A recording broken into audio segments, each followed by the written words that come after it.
Hello everyone and welcome back to Animation Pilgrimage, where Sean and I take a look at every single theatrically released animated film in chronological order. I'm Tennille. And I'm Sean. Today we're looking at the 1964 toy animation movie Wanpaku Oji no Orochi Taiji. I think I said that correctly. Close enough. Close enough? Yeah, probably. Or otherwise, in English, would be known as The Little Prince and the Eight-Headed Dragon, or Prince in Wonderland, or Rainbow Bridge. Okay, America. Okay. All right. I see you trying to downplay The this Japanese significance of this entire story, Uh-huh. as in the whole thing. and just be ashamed to even, try and just let a culture be a culture and try and find a way to Americanize it. Uh-huh. Which, was common practice at the time, but still, It's ugh. gross, and I hate it. It's like, this is a fairly common Japanese folklore story. It's so heavily Japanese that there is definitely nothing American about this. Uh-huh. And the movie... Okay, I guess we should point out... Uh-huh. We could only find an English voice-acted version of this movie. Well, we should talk about our journey to try and get this movie. So, this is one of those movies that we had to skip to begin with. Yeah. And so we've come back to it. So if you're watching this in chronological order, cool. Mm-hmm. This conversation will be a little weird, but whatever. Yeah. If you're watching these episodes as they come out, this is the last movie from all of the 60s that we're watching before we move on. Yeah. So we've had to come back to this one. Because we couldn't find it at first. But then, I think we had someone... We had two patrons. Yeah. One of the patrons said, hey, I found it on archive.org, where you can go and watch it there. And we're like, cool.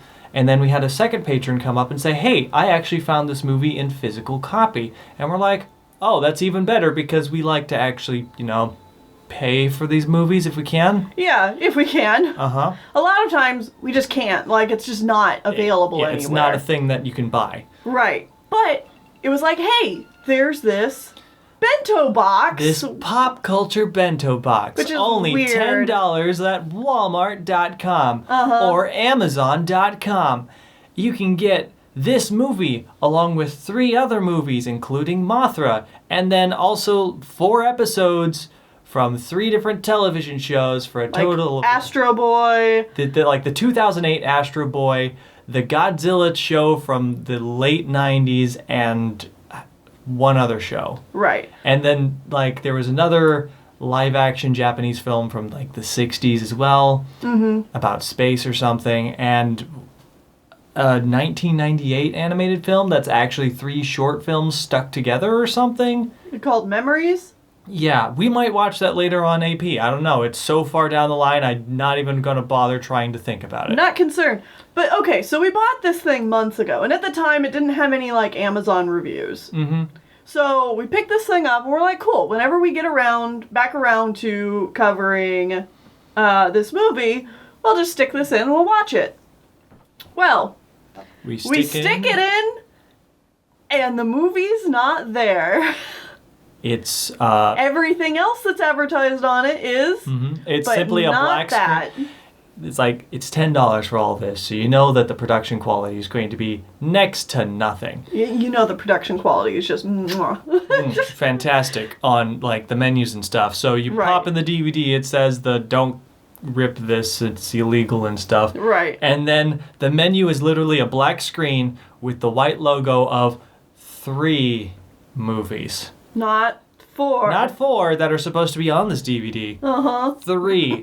And you literally just choose one and it plays. And the movie is either in English dub or Japanese sub. You don't get to choose. You don't get to choose. It just depends on whatever version they had available when they put this DVD together. Uh-huh. Notably, our movie was not on this DVD. No, so we I hopped back on Amazon. Well, hold on. We double-checked the other DVD, which was supposed to be all of the TV show episodes, and all of those are there, but our movie is still not there. And we literally skipped through all the chapters just to see if it was stuck somewhere and wasn't labeled correctly. Nope, it just doesn't exist.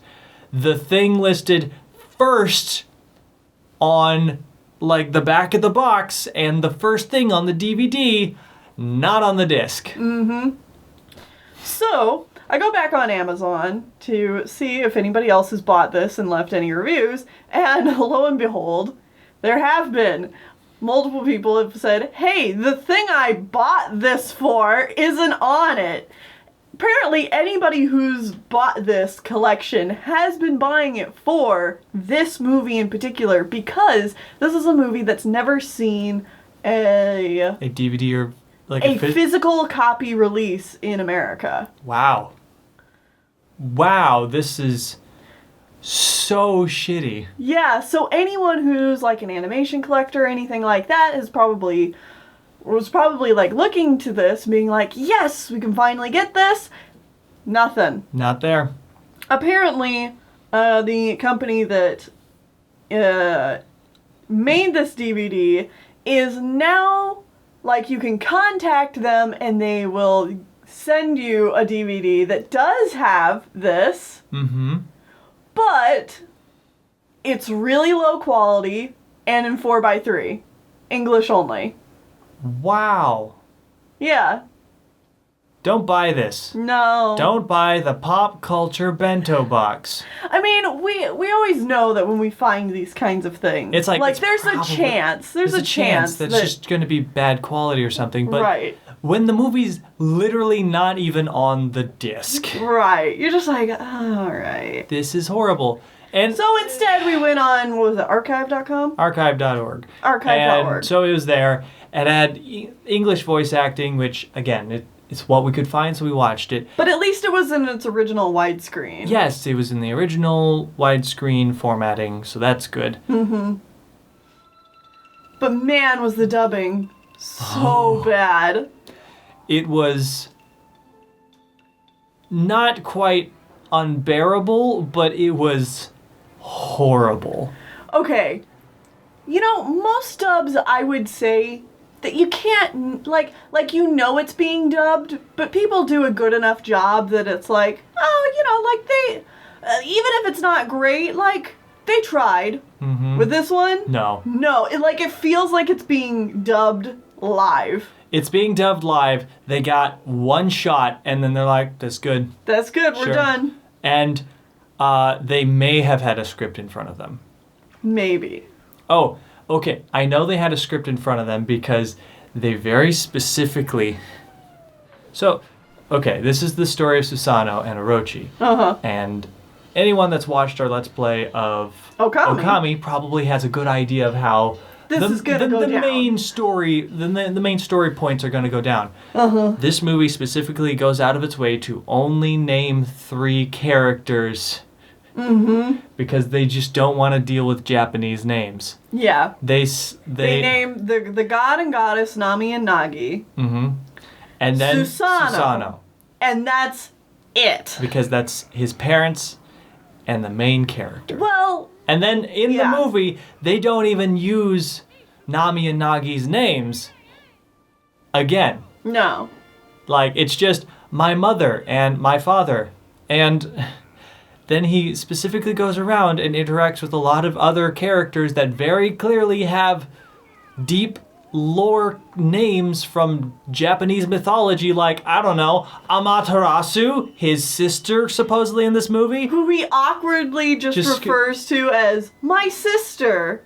And he also goes to his brother, who I honestly don't know who this character is. Yeah, I'm not familiar with what his name would be. But also, like, Kushinagi, like, she's here too, but she's just referred to as everyone calls me the little princess. Like, the movie literally... Susanoo straight up says, "What's your name?" And she says, Everyone calls me the little princess. I'm like, no, they don't. That's not your name.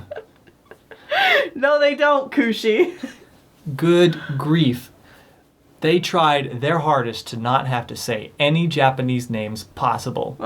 So it's just Susanoo. Yeah, and it's like, this is honestly a bit more insulting than if they would have just at least tried to say the Japanese names and got them wrong. Mm-hmm. Like, it's like either go full in and give everybody their proper names, or do the garbage route and just give everybody a new name. A new American name. I am Hercules. I am Hercules. Thanks, Yeah, Alakazam. Like, go ahead. Rename Susano Chad. Rename Kushi. Christy. Sure. Just, like, don't... When you're already on such thin ice as the dub, that, like, you can tell... They're just, like, explicitly not naming characters to be as cost-efficient and lazy as possible. Right. All that negativity aside, this really was a cool movie. It's really pretty.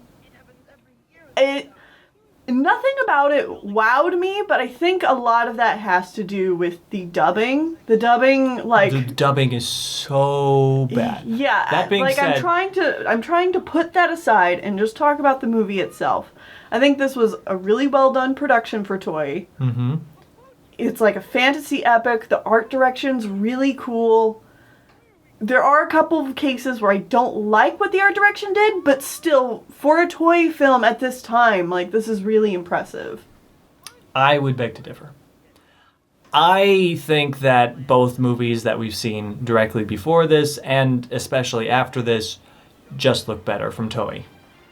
I feel like they went with a hyper simplistic design, and it works most of the time. Mm-hmm. But not all the time. Sometimes, that's what I'm saying, though. It's like most of the time it looks really good. The Ice Kingdom... Oh, that was garbage. Did not look so great. Yeah, like all of the guards just moved poorly. But that's one section of the movie. Mm-hmm. And I think everything else looks fine. I guess the animation is generally on the as cost efficient as possible side of not even, like, I don't know. It didn't stick out to me most of the time. And then we get to the end. Wait. But, like, I'm scaling it on, like, okay, what's one of the other toy films we've seen recently? Like, Doggy March? Was, yeah, right before this. Okay, and then something else from Toei Animation that we thought was really poor was Hans Christian Andersen. Mm-hmm. This is definitely more akin to Doggy March. Yes. In terms of quality and production and everything going on than Hans Christian Andersen. Yeah. I will say, I know it's a symptom of the time period that we're in right now. Mm-hmm. And the company making it. But I'm just getting so tired of every Toei animation film having like 15 animal companion characters that all do literally nothing. And then the plot of the movie generally feels like it's just meandering for a good half of it. Meandering for a good half of it, and then you get to the climax, and then you just stay in the climax for way too long. Yeah, we're in the climax for the final 20 minutes when it's fighting literally one enemy. Mm-hmm. And I'm like, this is... tiring? Yeah. And most every single Toei film we've watched so far this decade has pretty much followed that. Mm-hmm. Most of them. Not all of them. Right. There's a couple more later in this decade that are better. I think we would have found it a lot more forgivable had the voice acting not been so bad. Or if we found this before we'd watched all these other Toei animation films. Mm-hmm. From the second half of the decade. Right. Oh, but as it stands, it's just like, I'm so tired. But I think this was kind of one of those, like, it kind of didn't begin this trend, but I think this film did really well. And I think, like, a reason Toei kept doing that formula over and over again is because this film did well. Okay. I will say, okay, brief plot summary? Mm-hmm. Not Orochi, Susanoo lives on an island with his parents, and he loves his mom. And then his mom dies, except everyone tells him that his mom, at least in the English dub, tells him his mom went to some other land. And he's like, well, I'm going to go find her. So he builds a boat, takes the rabbit character, goes out into the middle of the ocean, goes to the bottom of the sea. To find Ice Kingdom The brother. Ice Kingdom brother, talks to him briefly, gets an ice bauble, continues on his merry way, finds a land attacked by a fire demon or something, defeats it with the ice bauble, Yep. gets a new companion character guy, goes to the land of the sun, meets his sister, who is Amaterasu. Who is his sister. His sister, never actually named. We actually stay here for a while. We do some of her actual Story. lore where she goes and hides in a cave for a while and the people have to try to trick her out by throwing a party. I'll let you know, that's about as much of Amaterasu's actual origin story I know. I know there's more details to it, but I couldn't... I feel like there was actually a different god that actually convinced her to come back out.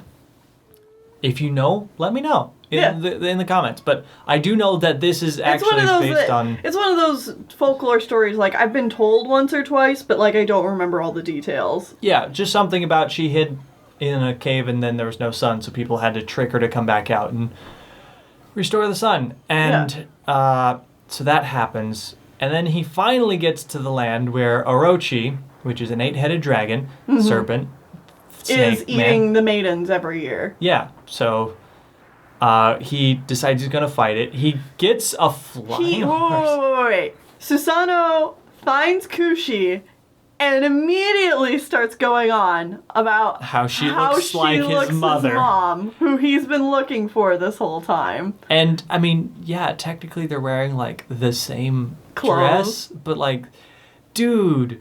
It's so weird. That's not okay. Yeah, it's just like, oh, Susanoo's got an Oedipus complex now, doesn't he? Oh, this is bad. Yeah. So, he decides to stick around, and he's going to fight off Orochi. He acquires a magical flying horse straight out of Humpbacked Horse, the Russian film. I mean, this horse's design is adorable and hilarious. It's so cute. Its head is way too big. It's so cute. And then they also get Orochi drunk. On wine. On wine, because we can't mention sake because that's a Japanese thing. Right. And people of the 60s or 70s, whenever this finally got to American was dubbed, well, don't know what Japanese things are like sake. I mean, they could have just... Whatever. I'm not gonna get into it. Fine. All right. I mean, sake is technically considered rice wine. Yeah, so, whatever. Yeah. Either way. And then we fight Orochi for like 500 years. And then he kills it, and then he's like, Mom, you're there in my dreams or whatever, and in my heart. In my heart, which you just told me, and I'll stay here because this is your land, and because we killed Orochi, it looks nice and not like Maleficent's thorn forest anymore.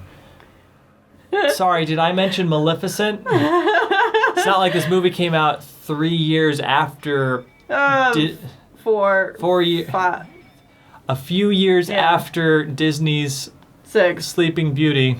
6 years. And we totally weren't trying to emulate their art style with Orochi and the spiny forest and the fire effects and all of that. Of course not. The end. I'm gonna stay here with this girl who's my age who looks just like you. So I can date her. Yeah. Ooh.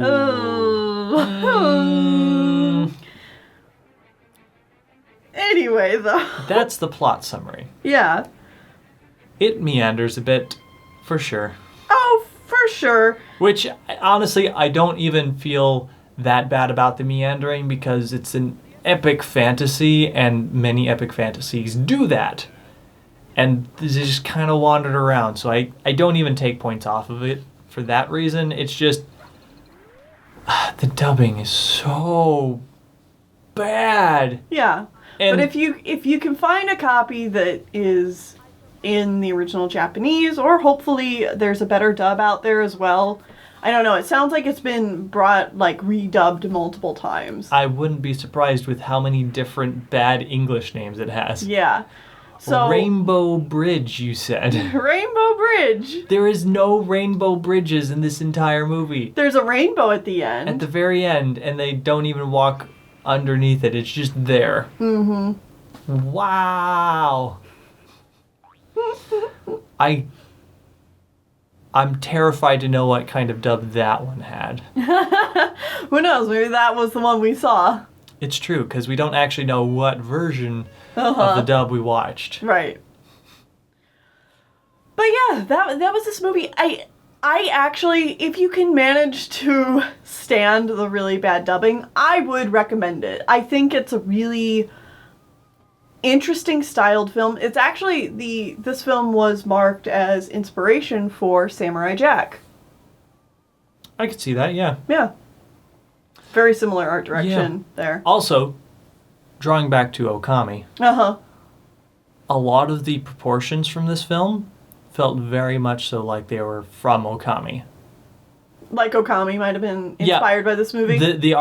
The art team from Okami might have been looking at films like this, and they're like, hey, these proportions are actually kind of cute with the short legs, incredibly long torsos and stuff. Yeah. It's not as extreme. No, not as extreme as Okami. Right. Okami really Pushes it really, even farther. Yeah. Yes, but who knows? They might have looked at this and like, hey, I grew up watching this film and it was enjoyable to me, so I want to emulate that art style, especially seeing as we're doing the same story. Also, I want to point out the animation on Orochi himself is kind of hit and miss, but like there's a lot of points of it that I really do like.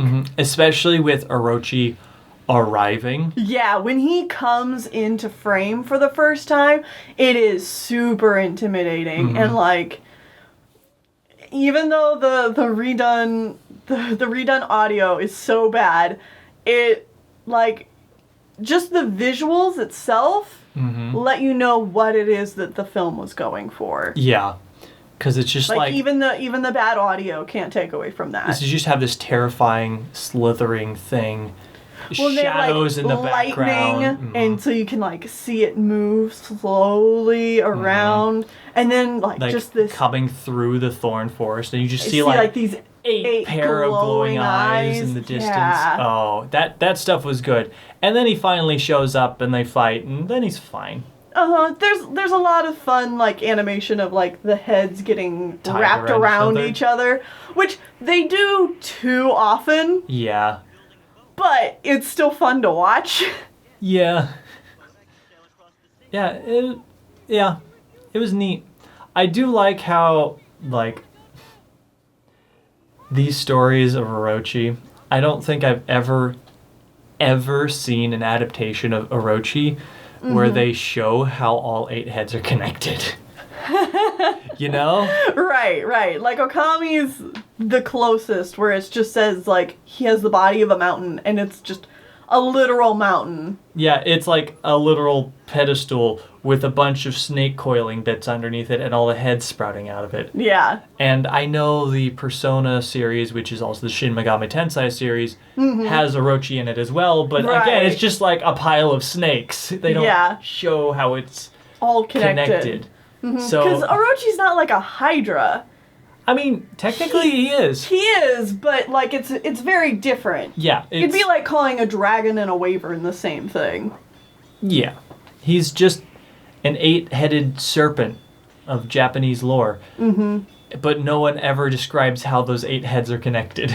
I mean, is there one tail? It almost feels like there's a consensus that Orochi is more akin to 8 giant snakes that got tangled together in the tail.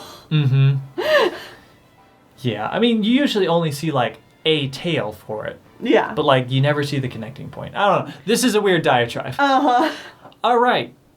That's it for this review. And that's it for us. The 60s. Us going back and rewatching the 60s. So, if you're watching this in like chronological order in the time in the playlist, I don't know what comes next. But for people that are watching this as it comes out, next week we're going to be looking at some important television shows from all of the 60s. Yeah. We're going with some because, again, this is mostly based on the movies, so we're just going to pick and choose a few television series that were highly popular and maybe influential at the time. Yep. And talk about those. And then we'll finally start in on the 70s. Woo! So, see you guys next time. Bye-bye.